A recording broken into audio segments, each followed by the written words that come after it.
En esta oportunidad vamos a conversar y a comentar sobre las teorías de Jacques Lacan, psicoanalista post-freudiano francés, y vamos a comentar algunos de sus textos y posturas, ¿cierto? A través de textos como El estadio del espejo, La carta robada. También vamos a comentar sobre el otro y el con minúsculas, ¿cierto? Y el gran otro que hablaba Lacan. También el lenguaje como estructurante de la persona con significante y significado. Para empezar, vamos a comentar El estadio del espejo. Aquí Lacan dice que el yo no nace armado, sino que se forma cuando el niño se identifica con una imagen externa, esa imagen que él ve desde pequeño en el espejo. Esa imagen que el bebé ve le da una sensación de unidad a su imagen, ¿verdad? Aunque internamente todavía esté descoordinado. El bebé en el espejo se ve entero, ¿ya? Pero todavía no domina su cuerpo. Entonces él, al ver a su imagen en el espejo, en la parte externa, ¿cierto?, se alegra porque esa imagen le muestra una unidad que aún él no tiene completamente. Entonces aquí los conceptos claves en este texto es el yo, la imagen, la identificación, la alienación, el registro imaginario o el yo ideal que ve en el espejo. Para Lacan, el yo se constituye a partir de una identificación imaginaria con una imagen externa. Por eso el yo no es una esencia autónoma, sino más bien una construcción alienada, desde afuera, desde la visión del otro. En el texto, por ejemplo, La carta robada, la idea central aquí es que el sujeto no controla realmente, o sea, completamente el lenguaje, más bien queda ubicado dentro de una red simbólica. Aquí la carta funciona como un significante. No importa tanto qué dice, sino qué lugar ocupa y cómo organiza a los personajes. Por ejemplo, una palabra como problemático, inteligente o débil pueden marcar la identidad de alguien. No porque sea una verdad absoluta, sino más bien porque empieza a ordenar cómo esa persona se ve y cómo los otros la tratan. Aquí en este texto los conceptos claves son significante, orden simbólico, lenguaje, sujeto, posición, inconsciente estructurado como lenguaje. En La carta robada, Lacan muestra que el sujeto está determinado por el orden simbólico. Los significantes aquí en este texto, en este cuento literario, circulan y ubican a cada sujeto como en una posición. La diferencia básica sería que en el estadio del espejo, explica la formación de un yo imaginario mediante una imagen. Aquí se explica la constitución del sujeto simbólico mediante el lenguaje, ¿ya? El sujeto no se constituye desde dentro de sí mismo, sino desde el exterior, primero como imagen y luego como lenguaje. Entonces, Jacques Lacan, especialmente en su idea de que el sujeto humano no se entiende solo desde sus emociones internas, sino que se entiende desde el lenguaje, desde la imagen y la relación con el otro. Esa es la idea principal. Lacan también vuelve un poquito a Freud, no repitiendo las mismas ideas o teorías que planteaba Freud, sino más bien destacando algo central. El psicoanálisis, en el psicoanálisis un terapeuta no escucha solo síntomas, conductas o diagnósticos, sino que siempre está escuchando ¿qué cosa? Palabras, frases, silencios, repeticiones y significantes que muestran algo inconsciente.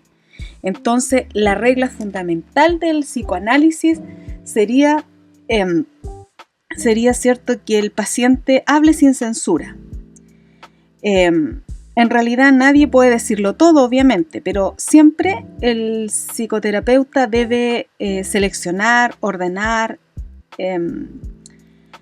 esconder, ¿cierto? O sea, buscar lo que está escondido. Por ejemplo, si en terapia te dicen, cuéntame tú quién eres, probablemente el paciente empiece a dar su nombre, su edad, su ocupación o lo que otros dicen de él en realidad. pero eso no agota en realidad lo que es o la definición de quién es él verdaderamente. Entonces, para Lacan, cuando hablamos, también mostramos una falta. Nunca podemos decir completamente quiénes somos. ¿Por qué razón? Porque al describirnos, nosotros siempre lo vamos a hacer desde la percepción de los otros, ya, porque los otros fueron los que a nosotros nos dieron esa identidad o nos dieron una posición. La pregunta entonces es muy importante. Si una persona se describe diciendo, por ejemplo, mi familia dice que soy simpático, por ejemplo, o simpática, o mis amigos dicen que soy responsable, ¿eso está mal? No necesariamente, porque puede servir para saber cómo la persona cree que los otros la ven a él. Pero también puede mostrar que su identidad depende demasiado de la mirada ajena. Por ejemplo, si alguien solo puede decir quién es usando frases de otro, puede que esté muy sostenido por la aprobación externa o dependa de eso. Y ahí el terapeuta debiera preguntar, por ejemplo, ¿y tú qué piensas de ti? ¿Eso lo sientes propio o lo repites porque los otros te lo dicen? El síntoma que hace referencia a Lacan como la palabra que falta, ¿cierto? Ocuparía aquí el síntoma en lugar de una palabra que no pudo decirse.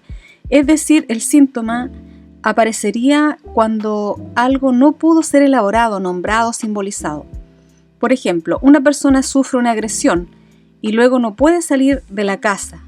El síntoma no es solo miedo a salir. Puede ser la forma en que el cuerpo y la mente expresan algo que no pudo ponerse en palabras. Vulnerabilidad, terror, indefensión, rabia, impotencia. Por eso, en terapia, no basta con eliminar el síntoma, sino que Lacan afirma que hay que entender qué historia, qué conflicto o qué palabra no dicha está detrás de ese síntoma. ¿Ya?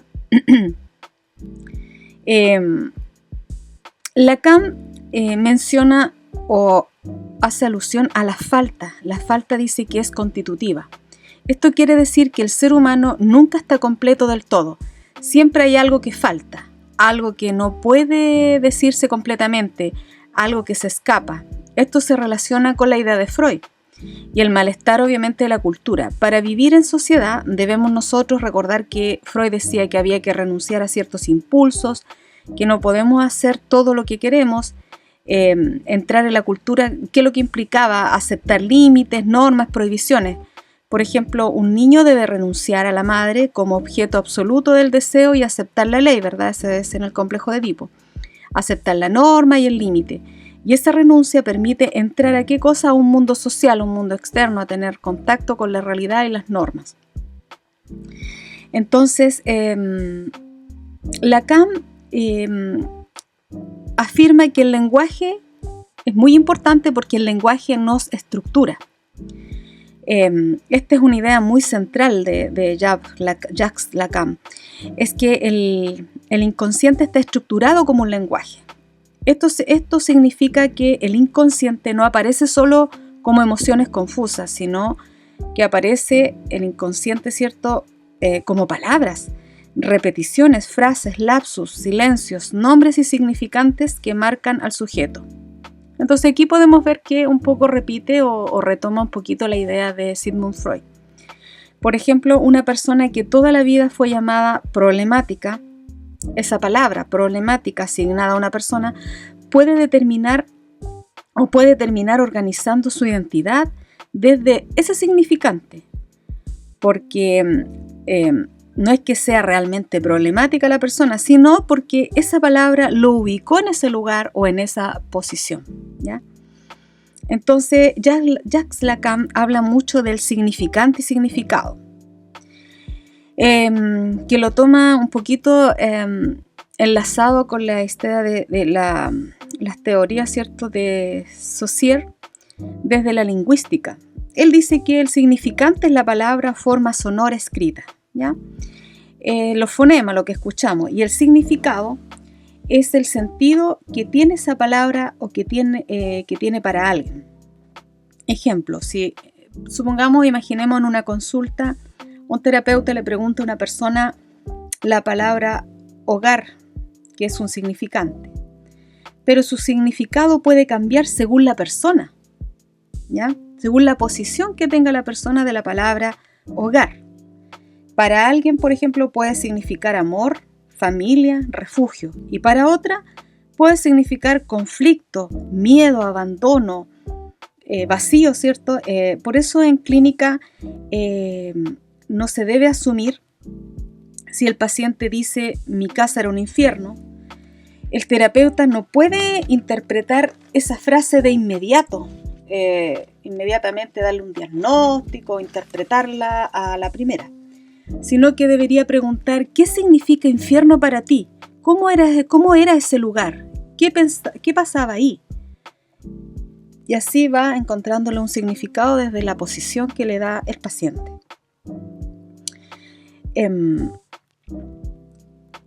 Algo muy importante en Lacan es la fidelidad al texto del paciente.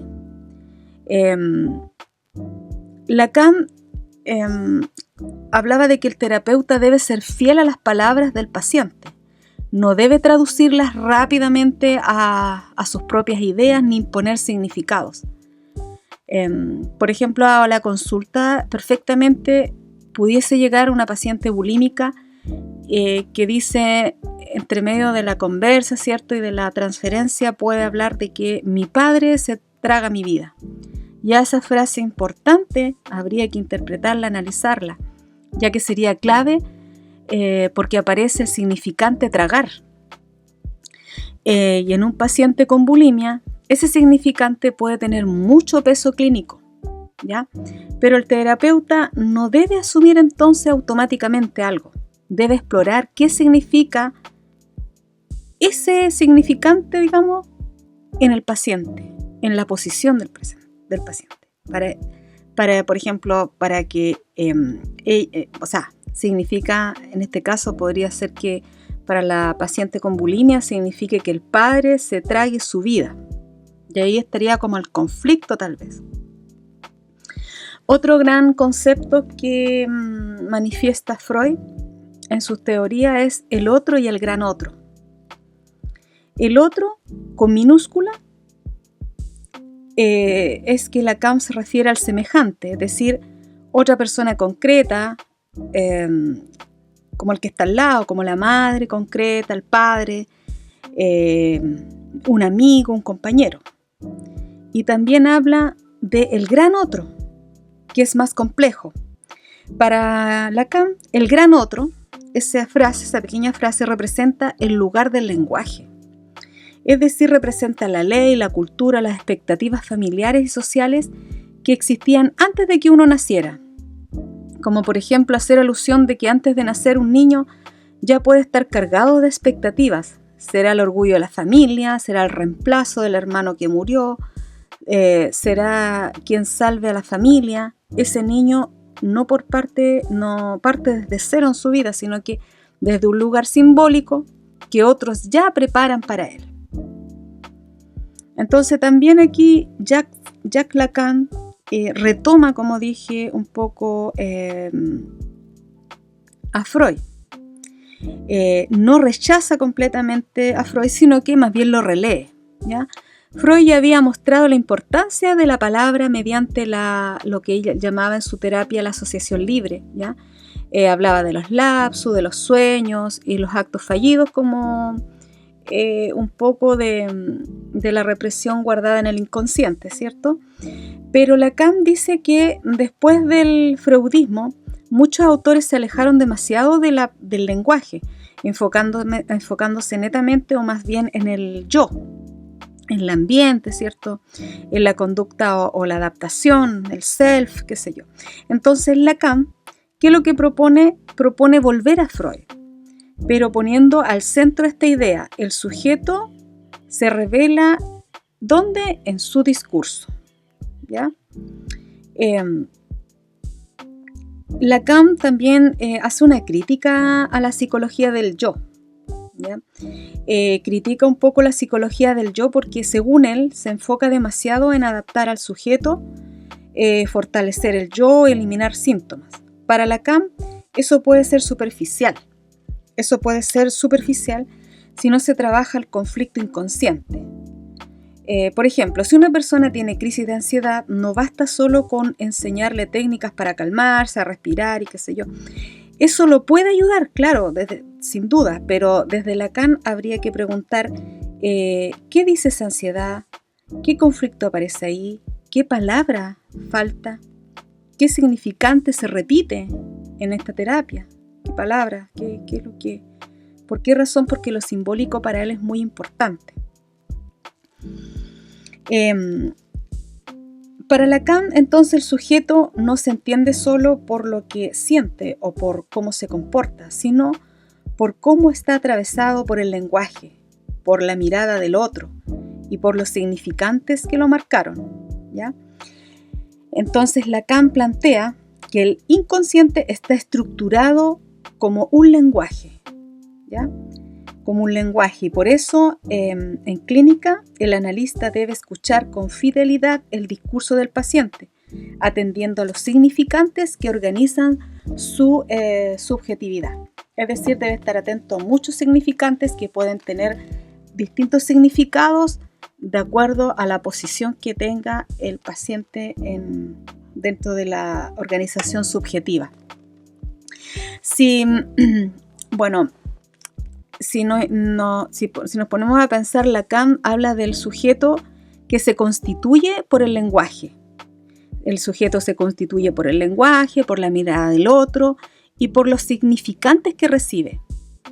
Lacan, sin palabra no hay sujeto, ¿ya?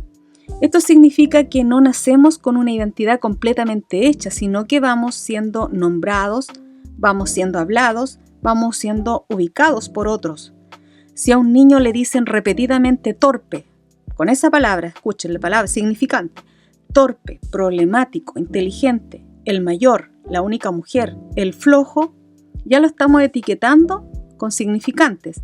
Esas palabras pueden convertirse en significantes que organizan cómo se mira hacia sí mismo, ¿ya? No es algo tonto o menor decirle a un niño eres torpe.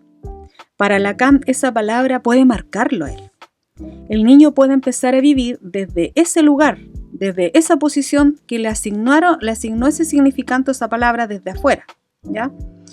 Entonces eso de ser torpe, todo se me cae, no soy capaz, puede vivirlo así porque le asignaron a él o tanto decirle que era torpe, tonto, lo vive porque lo posiciona en ese lugar. Y ahí vemos cómo el lenguaje no solo describe, sino también puede construir identidad, ¿ya?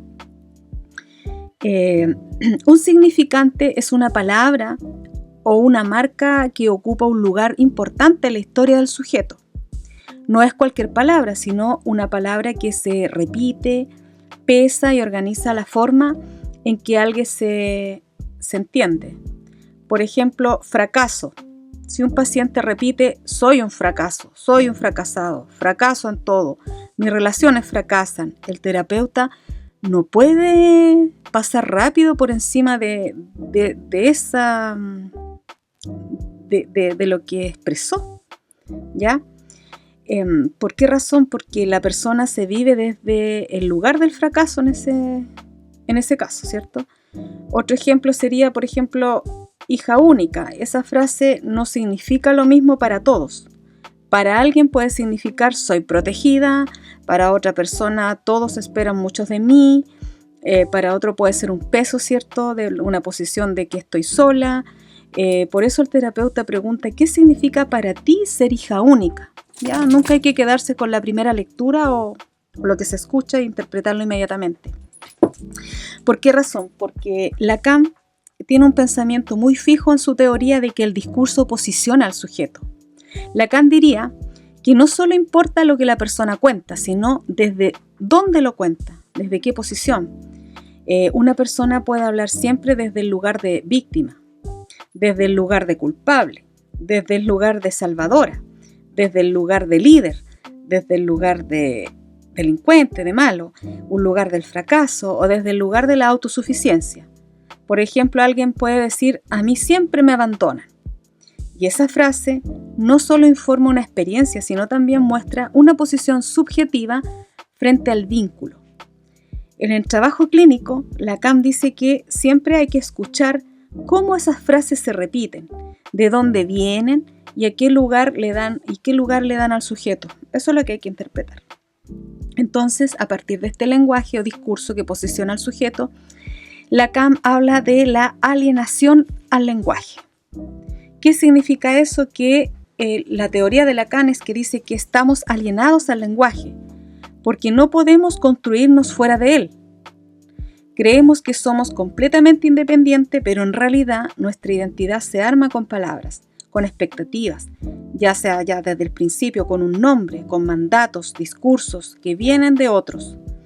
Alguien que estudia psicología porque siempre le dijeron, por ejemplo, que yo sabía escuchar.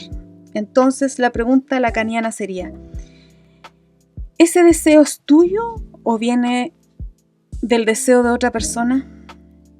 No significa que esté mal estudiar psicología, pero sino que hay que preguntarse desde dónde nace ese deseo, desde dónde te posiciona, desde afuera, desde adentro, desde el deseo de otra persona, etc. Y finalmente, Jacques Lacan habla de los 3 registros. Los 3 registros que serían de donde nos posiciona mentalmente o psicológicamente, que habla del registro y lo imaginario, lo simbólico y lo real. Dentro de lo imaginario, Lacan dice que tiene que ver con la imagen, ¿ya? El yo, ya como la identificación y cómo nos mostramos. Aquí, en el imaginario, entra el estadio del espejo, donde el niño, ya habíamos dicho anteriormente, se reconoce en una imagen completa pero externa, aunque inmediatamente todavía vive descoordinado. Esa imagen le da unidad, pero también lo alinea porque se identifica, lo alinea con algo que no es él, o sea, lo alinea con una imagen externa, con algo externo. A eso se refiere lo imaginario.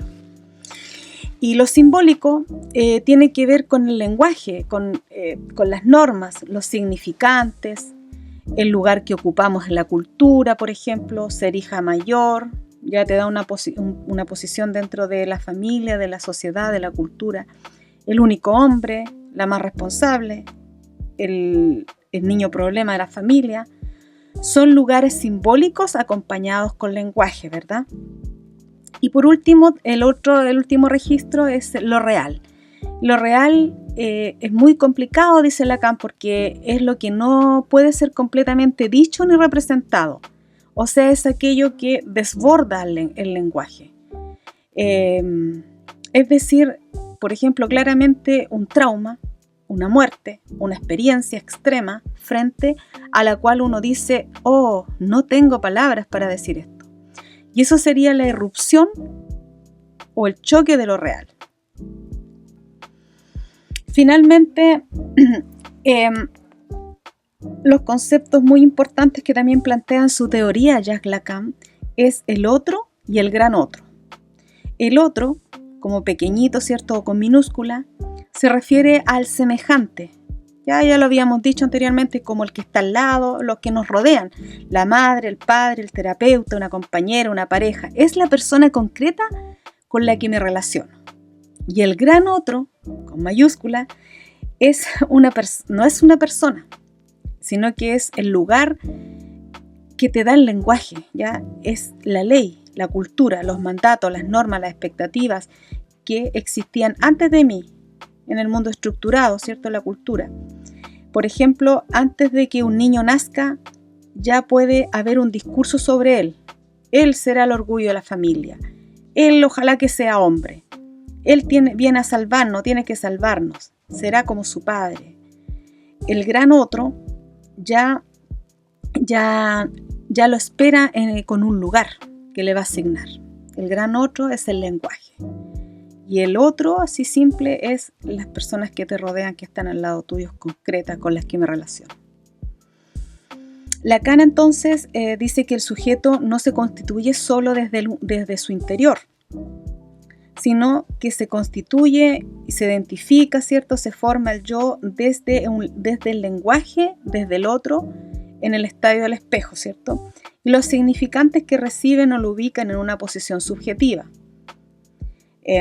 Por eso en clínica lacaniana se escucha con especial atención las palabras que se repiten en el discurso del paciente. El objetivo es que se deben interpretar aquellas palabras porque son subjetivas y le da una posición y no tiene un significado único, sino que para cada persona puede tener un significado distinto.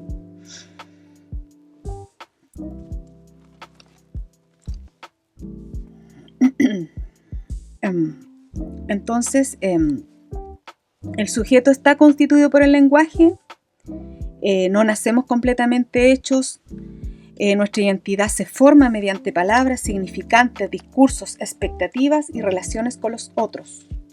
Los significantes o un significante es una palabra que marca al sujeto y organiza su identidad. Y por último decir que el gran otro, que el sujeto está alienado al lenguaje. Eso quiere decir entonces que creemos ser totalmente independientes, pero en realidad nuestra identidad se construye desde las palabras que provienen de los discursos de los otros. ¿Ya? Eso más que nada. Y el otro, y el gran otro, el gran otro no es una persona, sino que simplemente es la ley, la cultura, los mandatos, las normas, expectativas familiares, sociales, que antes de que nacemos ya nos están asignando con lenguaje ciertas posiciones, ciertas reglas, ciertas etiquetas, por decirlo de algún modo.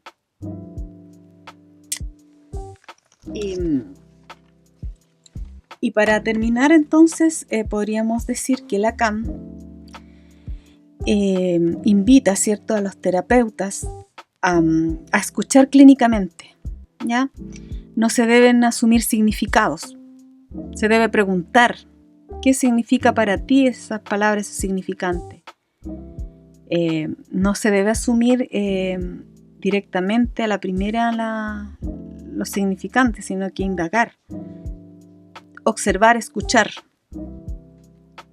porque cada significante tiene un significado distinto para cada sujeto.